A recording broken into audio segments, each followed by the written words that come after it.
एक बहुत ही प्यारा सब्जेक्ट लेकर आया हूँ, वह है सोने के जूते। तो चलिए आज हम लोग इस कहानी को पढ़ेंगे। हम लोग अपने पुतली के माध्यम से, हमारे बच्चे पुतली लेकर तैयार है और चलिए हम लोग देखते हैं कि सोने के जूते पुतली से कैसे करेंगे। गुड मॉर्निंग बच्चों। कैसे हैं आप लोग? आज हम लोग क्लास 4 का हिंदी विषय पाठ 7 सोने के जूते पढ़ेंगे। और इसके लिए क्या आप लोग कहानी सुनने के लिए तैयार हैं? कहानी का नाम सुनते ही आप लोग का कितने लोग कहानी सुनेंगे? सभी ने हाथ उठाया। एक बार जोरदार ताली हो जाए। तो सभी कोई कहानी ध्यान से सुनेंगे। एक गांव में एक मोची रहता था। देखो मोची का, और मोची के साथ उसकी पत्नी भी रहती थी। तो दोनों के लिए जोरदार ताली हो जाए।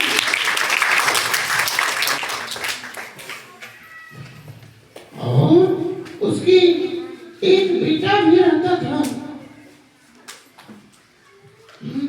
देखिए आप लोग के जैसा ही दिख रहा है कि नहीं? तो एक गांव में एक मोची रहता था। वह लोगों के लिए चप्पल और जूते बनाकर अपना गुजारा करता था। उस गांव में चप्पल पहनते भी कितने लोग थे?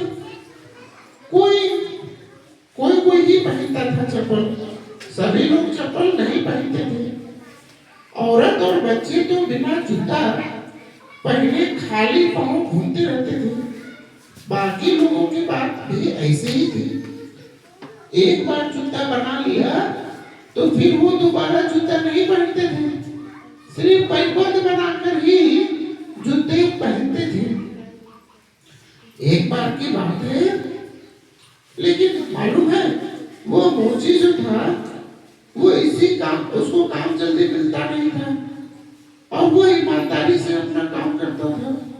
पर ठीक तरह से काम न मिलने के कारण अपना पेट भरने लायक भी कमा नहीं पाता था। एक बार वो गांव से बाहर एक नीम के पेड़ के तले बैठकर कमाने के कुछ उपाय सोचने लगा। तभी वहां पर एक गुरुजी शिष्यों को पढ़ा रहे थे और उन्होंने सोचा, वो गुरुजी पढ़ाते थे और नीति की बात करते थे, हमेशा अच्छी बातें करते थे।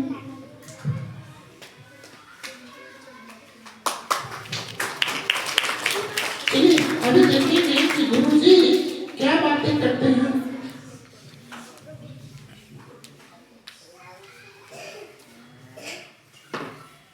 जो काम मेहनत से ना सके उसे उपाय से साध लेना चाहिए।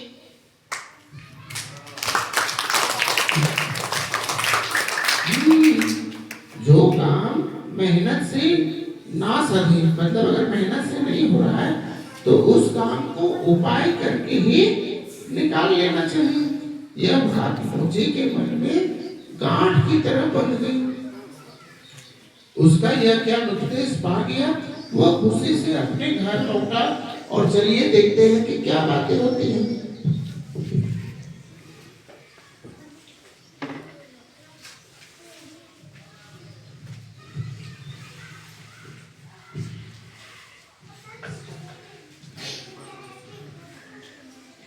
सुनो, कल रात मैंने एक सपना देखा जिसमें मुझे एक आकाशवाणी सुनाई दी। उस आकाशवाणी में मैंने सुना कि अब मैं अपने पूरे जीवन में जितना भी जूते बनवाऊंगा उनमें से कोई एक जोड़ा जूता सोने का बन जाएगा, मगर इसकी एक शर्त है।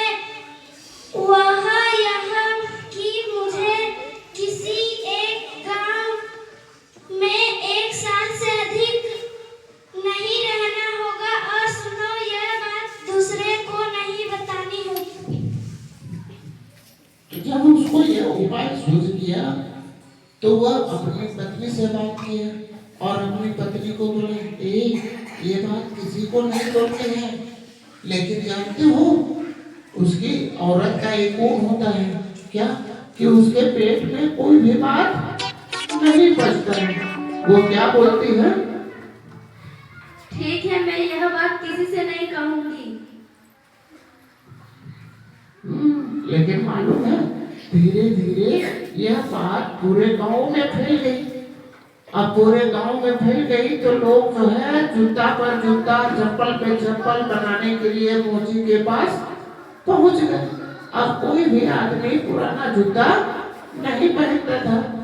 अब क्या हुआ कि जब उसके पास जूते बनाने के ऑर्डर आने लगे तो धीरे धीरे वो अपना रेट भी बढ़ा दिया, और रेट बढ़ा दिया तो वो खूब पैसा कमाया, और कमाने के बाद वो फिर दूसरे गांव चला गया, और दूसरे गांव जाने के बाद भी यही बात को वो किया और वहां भी खूब सारा पैसा कमाया। बहुत काम आने लगा, बहुत काम आने लगा। तब अंत में ये सोचा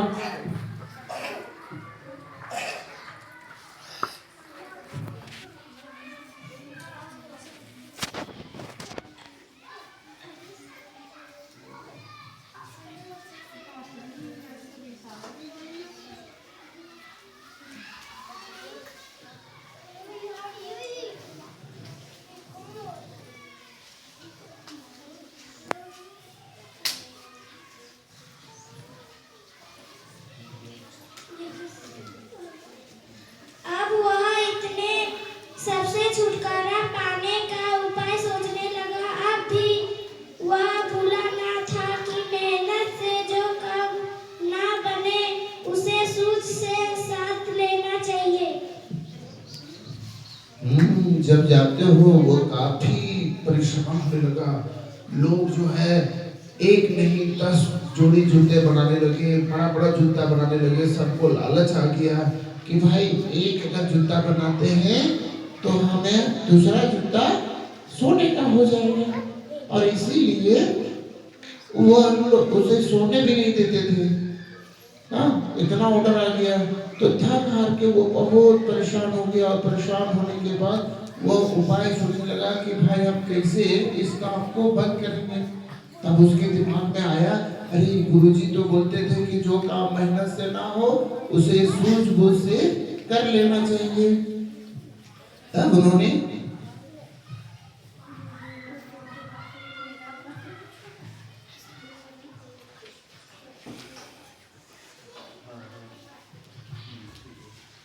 मेरे पति को एक आकाशवाणी नजर आई। उस आकाशवाणी में मेरे पति ने सुना कि तुम जीवन में जितने भी जोड़ी जूते चप्पल बनाओगे उसमें से कोई एक सोने का होगा।